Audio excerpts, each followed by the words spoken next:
The paper was thick. The kind that feels expensive even before you read a single word. At 71, my hands don't move as fast as they used to, but they still remember certain textures. Flour on a wooden counter. Warm dishwater.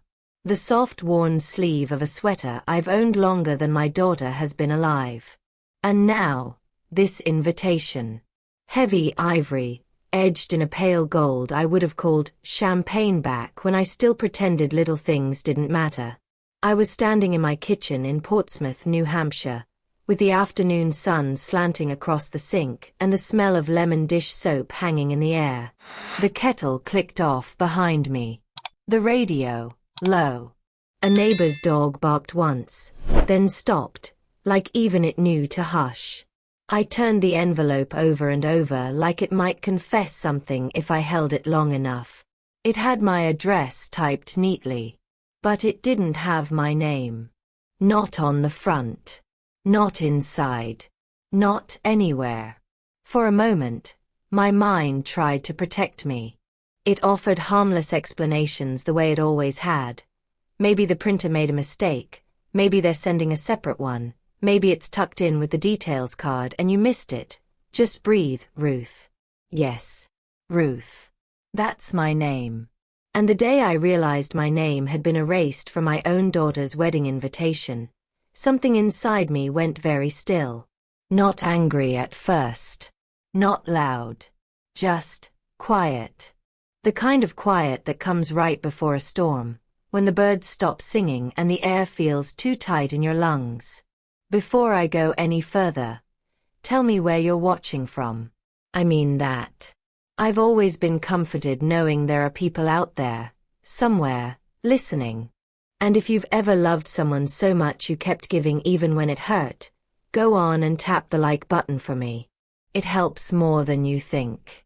And if stories like this feel familiar in your bones, subscribe so you don't have to carry them alone. I set the invitation on the table like it was fragile, like it might cut me. The kitchen was the same kitchen I'd stood in for decades. Oak cabinets faded by sun, a small dent in the linoleum by the fridge, a crocheted potholder hanging from a knob that never quite stayed tight. It wasn't fancy, but it was mine. And for a long time, I thought being mine was enough. On the table beside the invitation was a folder, blue plastic, edges worn, stuffed with receipts and contracts and bank printouts. My daughter's wedding folder. The one I'd kept because, at my age, I don't trust, we'll remember. I write things down. I keep copies. I circle numbers. I've watched too many promises dissolve like sugar in coffee. That folder held the proof of my generosity. It also held the proof of my stupidity. I sank into the chair and listened to the kettle cool, to the faint tick of the clock above the doorway. My chest felt tight, but my eyes stayed dry. It wasn't because I wasn't hurt. It was because the hurt was older than this invitation. This was just the first time it showed itself in ink. When my daughter Hannah was little, she used to run into this very room with her hair half-brushed and a school permission slip crumpled in her fist. "Mom, I need this signed," she'd say, breathless, like the whole world would collapse if I didn't grab a pen right that second. She always wanted me then. She always needed me then. Now she was 29 and getting married, and somehow, somewhere along the way, my presence had become optional. Then inconvenient. Then, apparently, something to be edited out. I picked up the invitation again and forced myself to read it like a stranger would. It was addressed to Mr. and Mrs. Thomas Keene. And underneath, in slightly smaller print, and family. Thomas Keene is my ex-husband. We've been divorced for 19 years. He lives in Florida with a woman who sells real estate and wears bright white shoes. I know that because Hannah posts pictures of them sometimes.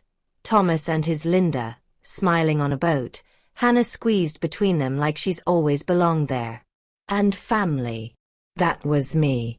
An afterthought. A shadow behind the real names. Inside the envelope, the invitation card announced. Together with their parents, Hannah Keene and Michael Caldwell invite you. Together with their parents. Plural. Parents. As if I'd been standing shoulder to shoulder with Thomas all these years, equal in Hannah's heart, equal in her story. But my name wasn't listed. Not as mother of the bride. Not as host. Not as anything. Just Thomas. And Linda, in a small line beneath his name like she'd earned her place through paperwork and smiling. I felt my throat tighten then, a hard swallow that didn't go down easy. Because I had paid for that wedding. Not helped. Not contributed. Paid. The venue deposit. The caterer. The florist. The dress. The photographer. Even the stupid little cocktail napkins with their initials printed in gold. I'd covered it because Hannah had asked me in a voice that sounded like her childhood. Small, hopeful, almost shy. "Mom," she'd said on the phone back in early spring, "I know it's a lot. But you always said you wanted to see me get married. You always said you'd help if you could." I remember the exact moment, too. I was standing in the grocery store aisle, near the coffee, holding a bag of beans and deciding if I could justify the more expensive kind. The fluorescent lights hummed overhead. A cart squeaked somewhere behind me. And when Hannah's voice came through my phone, something in my chest warmed. Because it had been a while since she'd sounded like she needed me. "Of course," I'd said without thinking. "We'll figure it out." We. Like we were still a team. Like she hadn't spent the last few years answering my texts with one-word replies or leaving my calls to ring until voicemail. After that, everything moved fast. Hannah sent me links to venues. Photos of centerpieces. A spreadsheet. She sounded energized. Lively. Sometimes she'd laugh, and it would slice right through me because it was so familiar. Her laugh always started as a little breath and then burst out like she couldn't hold it in. She visited me in Portsmouth twice, both times in a hurry, both times with her phone in her hand. She hugged me, but it felt like she was hugging through a layer of air. "Mom, do you still have that savings account?" she asked the second time, standing in my living room and glancing at the framed family photos on the wall like they were old news. "The one Grandma left you?" My mother's inheritance. Not much. But it had been my safety net. "Yes," I said carefully. "I still have it." Her face softened, just a fraction. "It would mean so much, Mom." I should have asked more questions then. I should have said, "Why? What's really going on? Why is this suddenly urgent?" I should have listened to the part of me, the older, wiser part, that had learned that love and guilt can sound very similar over the phone. But I saw my daughter's eyes. I saw the little girl who used to press her cold hands against my cheeks in winter. I saw the teenager who cried into my lap after her first heartbreak. I saw the young woman who'd moved out and promised, "Nothing will change." And I told myself that paying for the wedding might be the bridge back to her. I told myself generosity could heal distance. So I went to the bank on a rainy Tuesday, the kind of day where the sky sits low and the sidewalks smell like wet leaves. The teller's nails were painted a bright red. She smiled politely as she slid papers toward me. "Big withdrawal," she said. I forced a small smile back. "My daughter's getting married." "Oh, congratulations," she chirped, like it was simple joy and not something layered and aching. Outside, the rain tapped against the bank windows like impatient fingers. I signed my name again and again. Ruth Evelyn Mercer, the full name my mother insisted I carry, until my hand cramped. That money moved out of my account in neat digital lines. And in return, I got a wedding invitation with my name missing. I stared at that card until the letters blurred. And then, finally, I let myself feel the first sting of something sharper than sadness. Not grief. Betrayal. Because a mistake is one thing. But erasing someone is another. I picked up my phone and scrolled to Hannah's number. My thumb hovered over it. My heart thudded slow and heavy. I could call her. I could ask. But deep down, I already knew this wasn't an accident.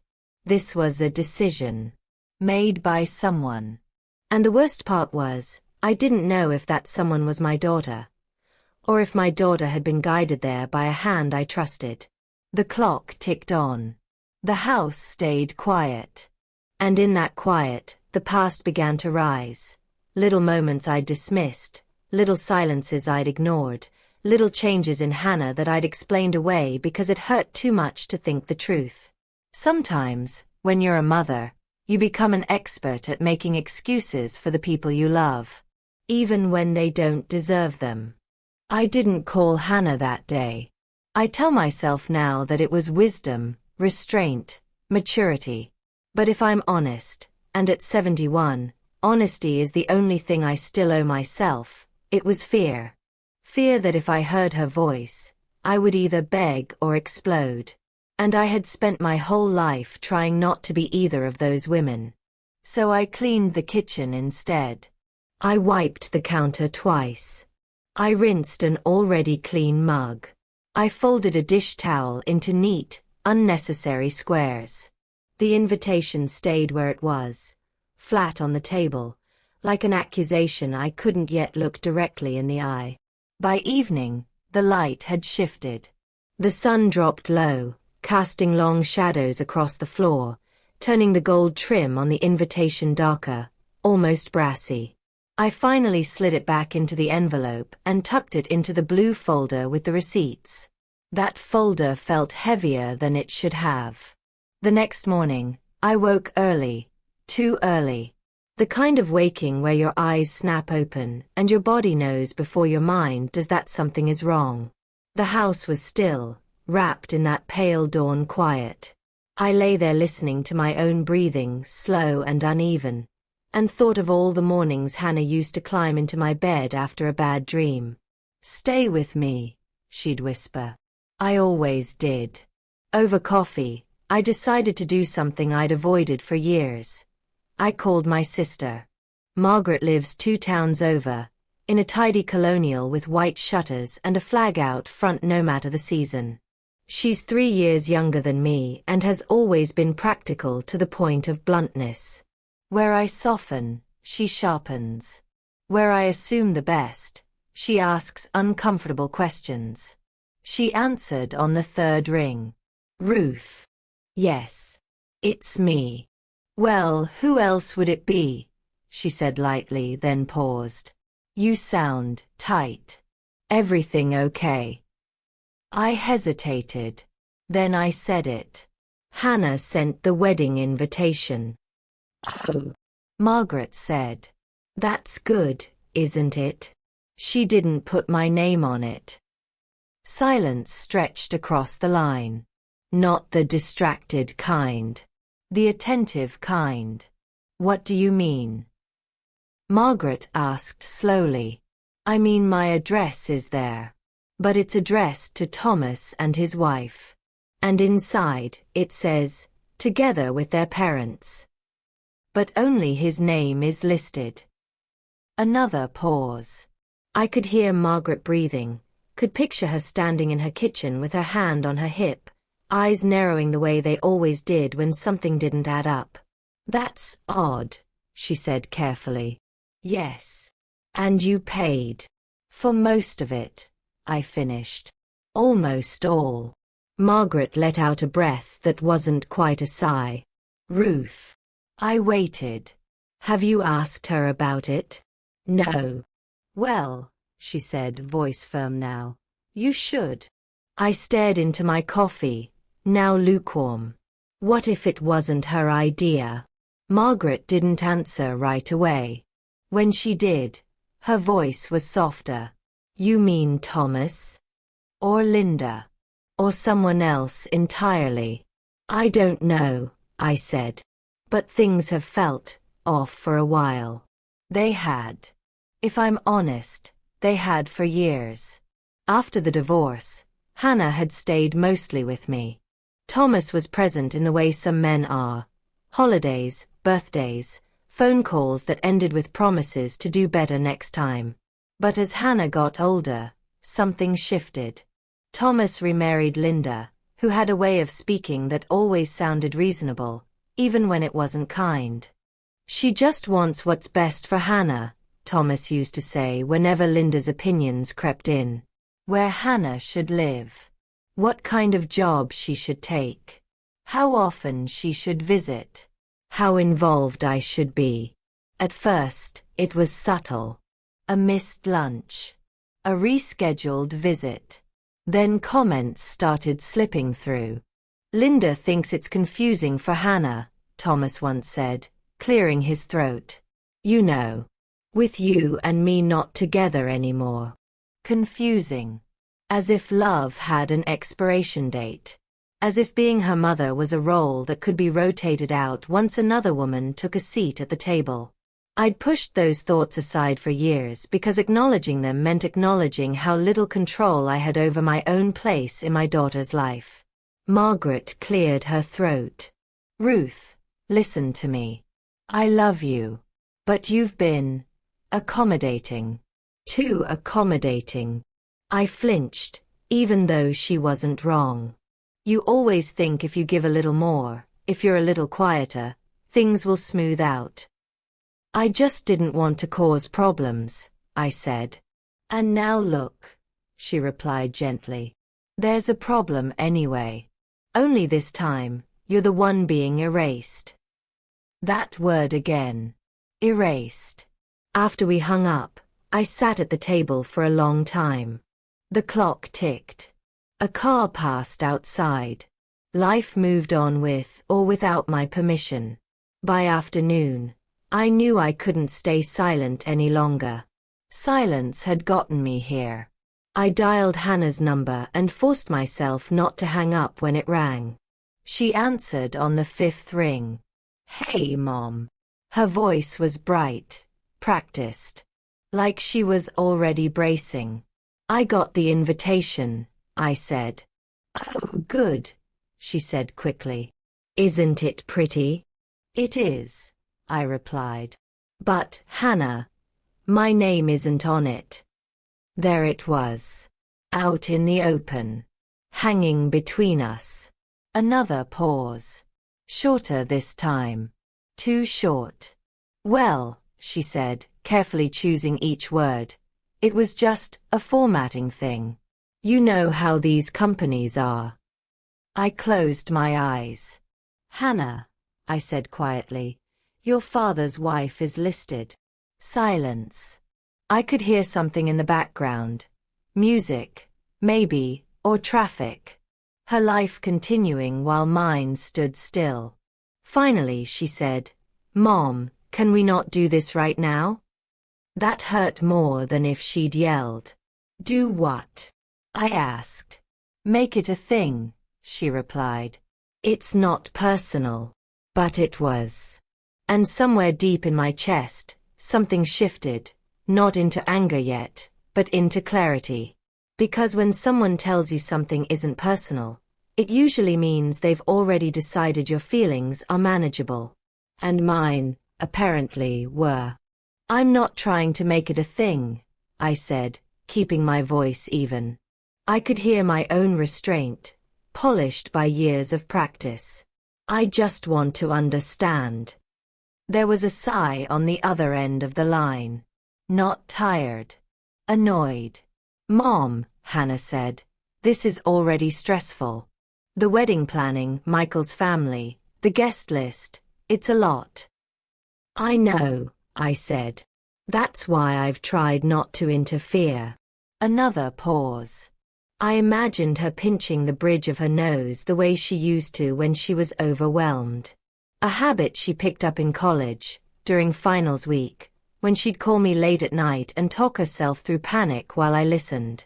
This isn't about interference, she said finally. It's just complicated. Complicated how? She hesitated. Then her voice shifted. Lower. Careful. Dad thinks it might be better if things stay simple. For the ceremony. Simple.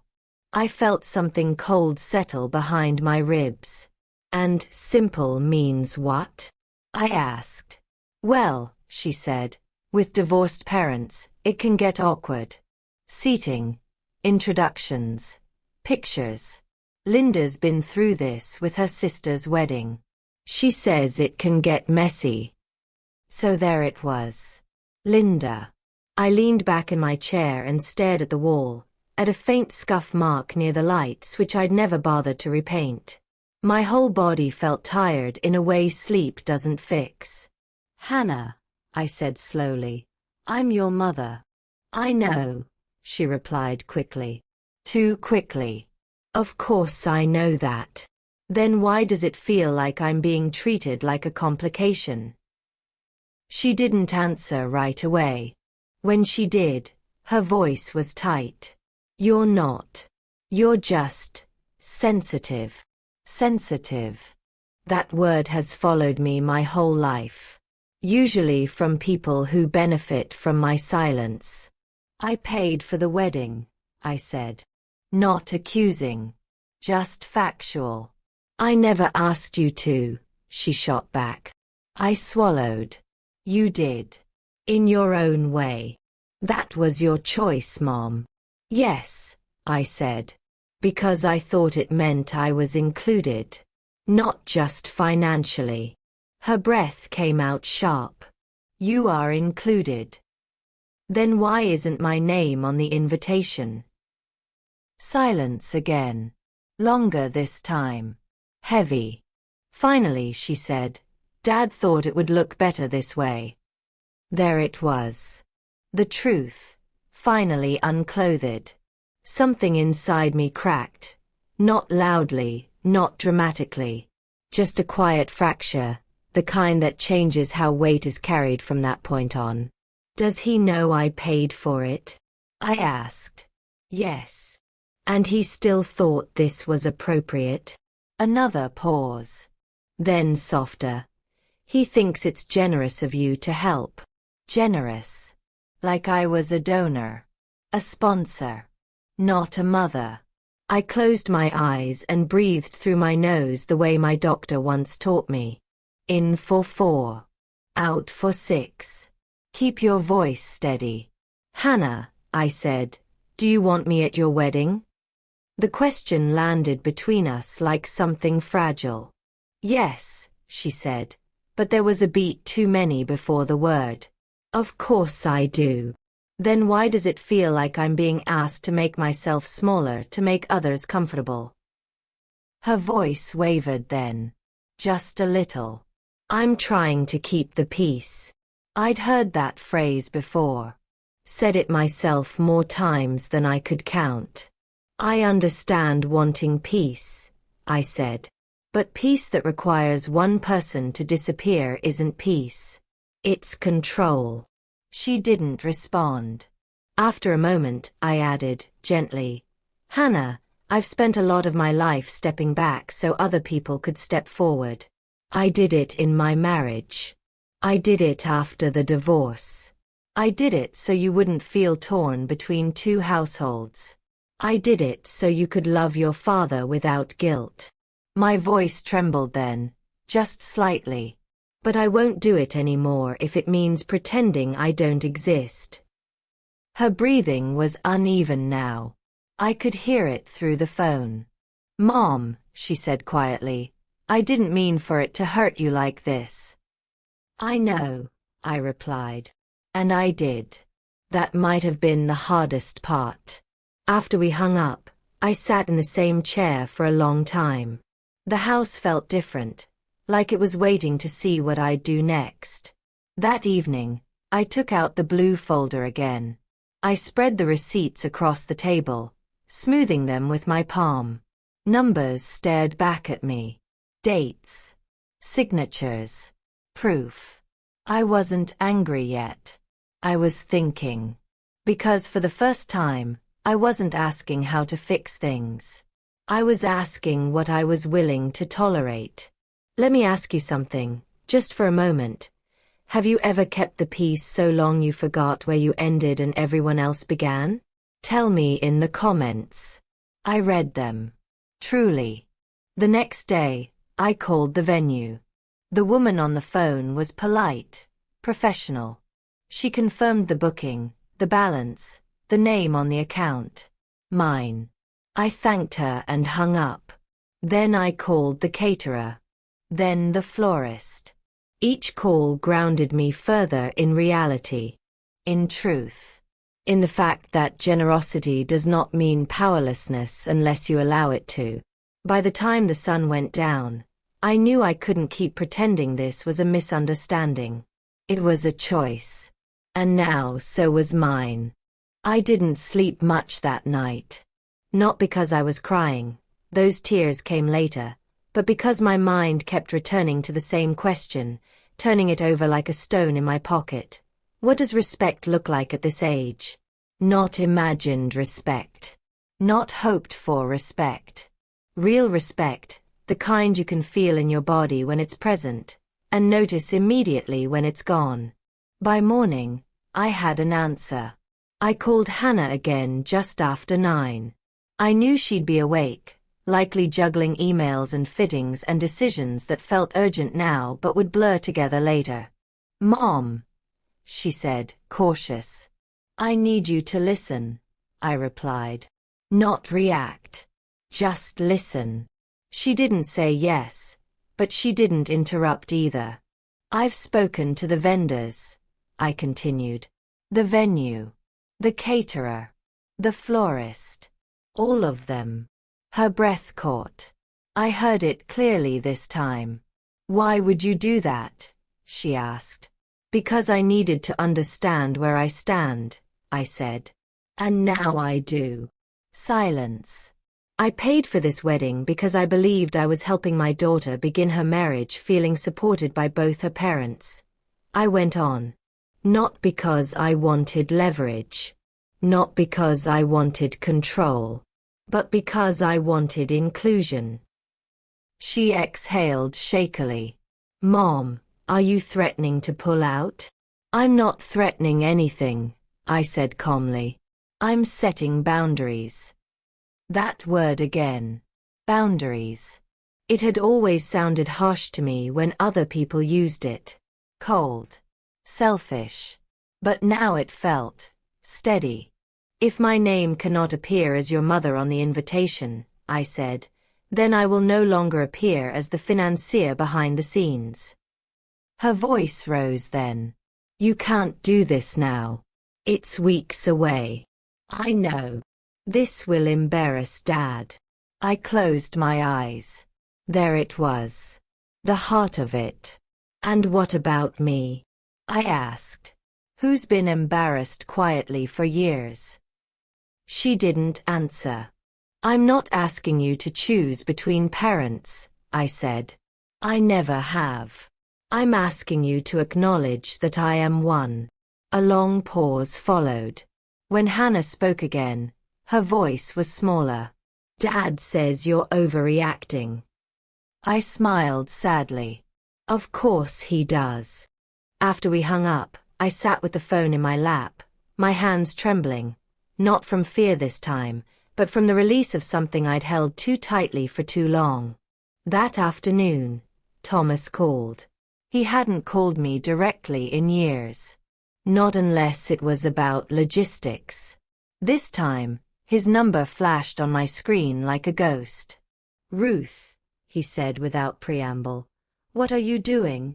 I'm sitting in my living room, I replied. What are you doing? This is not the time for games, he snapped. Hannah's upset. I imagine she is. You're punishing her to get back at me. I laughed then. A short, humorless sound. You give yourself too much credit, Thomas. Don't do this, he warned. Linda and I have already sent out the invitations. I noticed, I said. A pause. Then colder. You agreed to stay out of this. I agreed to stay civil, I corrected. Not invisible. He sighed. You always make things difficult. That old accusation. I felt it glance off me this time. No, I said. I just stopped making them easy for everyone else at my expense. By evening, word had spread. Margaret called first. Then a cousin. Then a woman from my old church who said she'd heard there was some confusion about the wedding plans. I kept my explanations brief, dignified. I didn't insult anyone. I didn't justify myself beyond the truth. I paid for the wedding, I said simply. And I wasn't acknowledged as the bride's mother. So I stepped back. Some people went quiet. Others murmured sympathy. A few changed the subject. That's how you learn who's comfortable with injustice, as long as it's quiet. 2 days later, Hannah showed up at my door. She looked exhausted. Her eyes were rimmed red, her hair pulled back too tightly. She stood there for a moment before speaking, like she was bracing herself. Can I come in? I nodded and stepped aside. She sat at the kitchen table, the same one she'd done homework at years ago. She didn't look around. She stared at her hands. I didn't realize, she said softly. Realize what? I asked. How small I'd made you.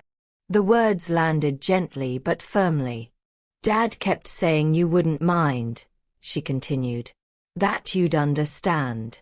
That you always do. I said nothing. And I let him speak for you, she whispered. I let him decide what you could tolerate. Tears slipped down her cheeks then, quiet and unshowy. I'm sorry, she said. I reached across the table and covered her hand with mine. I know. We sat like that for a while, the kettle clicking on and off again, the old clock marking time. I want to fix this, she said finally.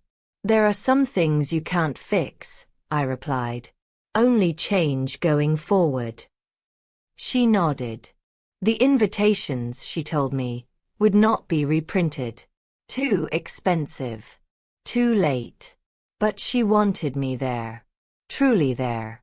Not hidden. Not minimized. I listened. And for the first time, I didn't rush to reassure her. Because reconciliation, like respect, requires more than words.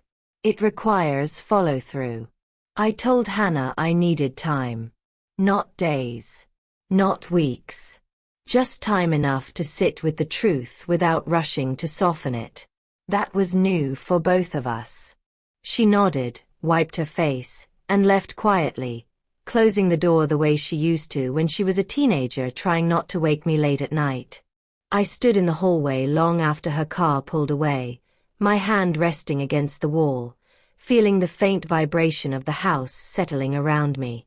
For the first time in a long while, I didn't feel guilty for not chasing after her. The next few days were strange in a way I hadn't expected. Peaceful, almost. I went about my routines. Morning walks along the water, groceries on Thursday, soup simmering on the stove even when I wasn't sure who I was cooking for. The world hadn't ended because I'd drawn a line. If anything, it felt steadier. Still, the wedding loomed. Friends called with cautious voices, asking if I was excited, if everything was sorted out. I answered politely, without details. I've learned that explaining yourself too much can sound like apology, and I wasn't apologizing anymore. A week before the wedding, Hannah called again. Mom, she said, can we talk? We met at a small cafe near the harbor, one we used to visit when she was in high school. The place smelled like coffee and salt air. She arrived early, already seated, hands wrapped around a mug she wasn't drinking from.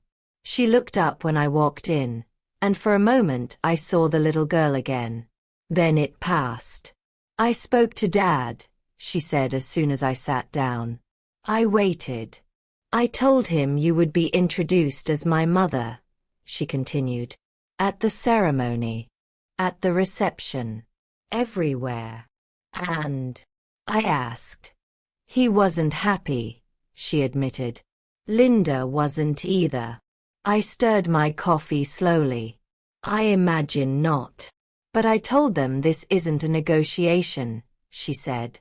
Her voice shook, but she held it. I told them I let them take too much from you already. Something in my chest loosened then. Not fully, but enough. I'm not asking you to cover the costs again, she added quickly. Michael and I figured it out. Loans. Help from his family. We'll manage. I studied her face. She looked older than she had weeks ago. Not aged, just aware. That's good, I said. She swallowed. Will you come? The question wasn't desperate this time. It was careful. Respectful. I will, I said. But I need you to understand something. She nodded. I'm not coming as a favor, I continued. And I'm not coming quietly. I'm coming as your mother, or not at all. Her eyes filled again, but she smiled through it. As my mother, she said. The day of the wedding arrived bright and windy, the kind of New England summer day where the sky looks freshly washed. I wore a simple blue dress, nothing flashy. Pearls my mother had given me years ago rested at my throat. I looked at myself in the mirror and saw not an old woman, but a whole one. At the venue, people greeted me with surprise. Some warm, some awkward. Thomas nodded stiffly. Linda barely met my eyes.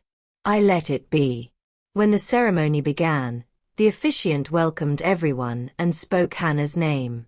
Then Michael's. Then, clearly and without hesitation. And we honor their parents, who raised them with love. My name was spoken. Not loudly. Not dramatically. But it was there. Later, during the reception, Hannah stood to speak. Her hands trembled slightly as she held the microphone.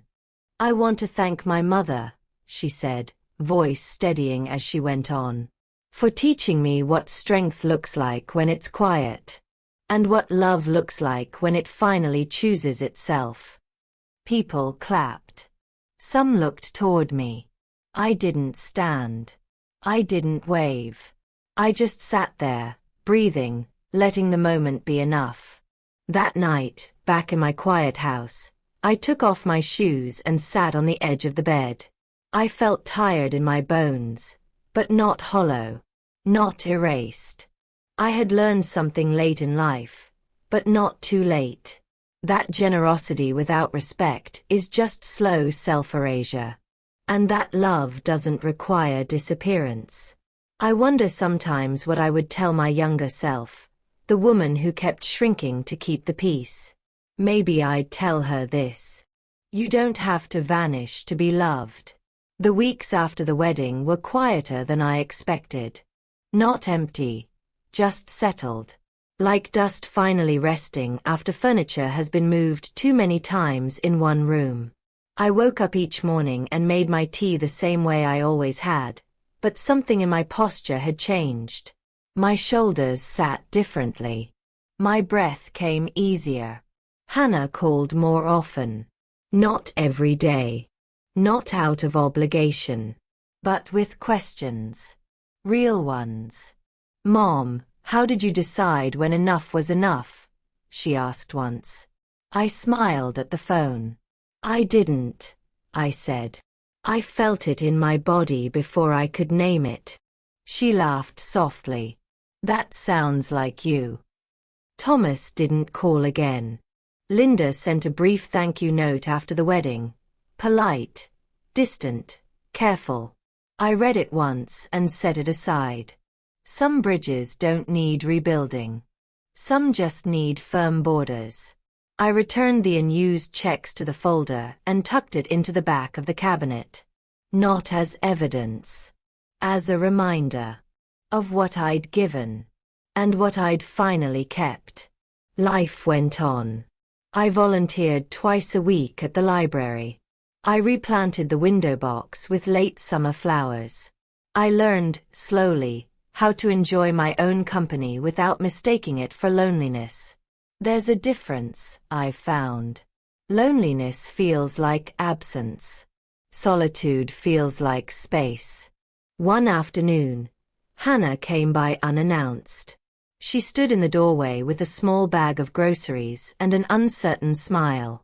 I was in the neighborhood, she said. I let her in. We cooked together, bumping elbows, falling back into old rhythms. She watched me chop onions and said, "You still do it the same way." "Yes," I said. "Some things work." Over dinner, she told me about married life. The little surprises, the adjustments, the ways love feels heavier and lighter all at once. I listened without advising unless she asked. That was new for me too. Before she left, she hugged me. Not rushed. Not distracted. "I see you now," she said quietly. I held her for a moment longer than necessary. I was always here. That night, alone again, I sat by the window and watched the streetlights flicker on. The world outside moved at its own pace. Cars passing, voices drifting. A life that didn't revolve around my hurt or my healing. And that felt right. At 71, I don't believe in perfect endings. I believe in honest ones. My relationship with my daughter isn't flawless. It's real. It has edges and pauses and conversations that still make my heart beat faster than I'd like. But it also has truth now.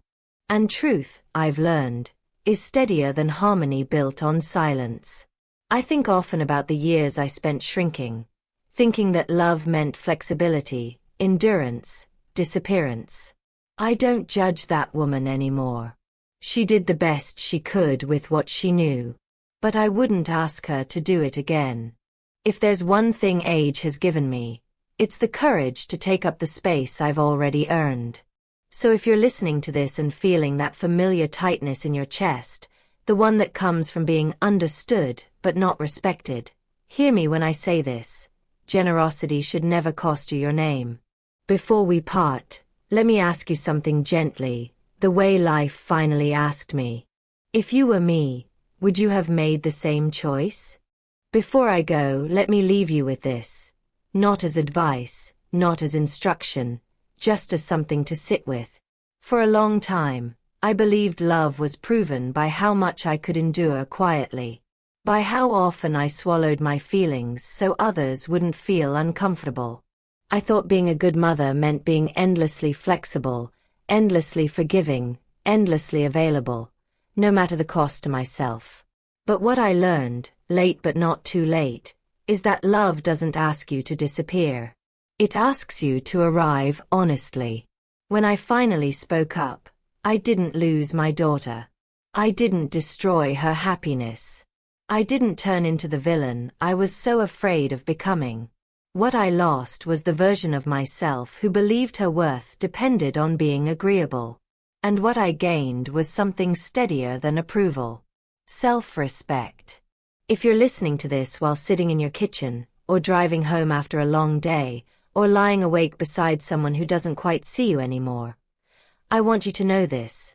Noticing your own pain doesn't make you difficult. Naming it doesn't make you selfish.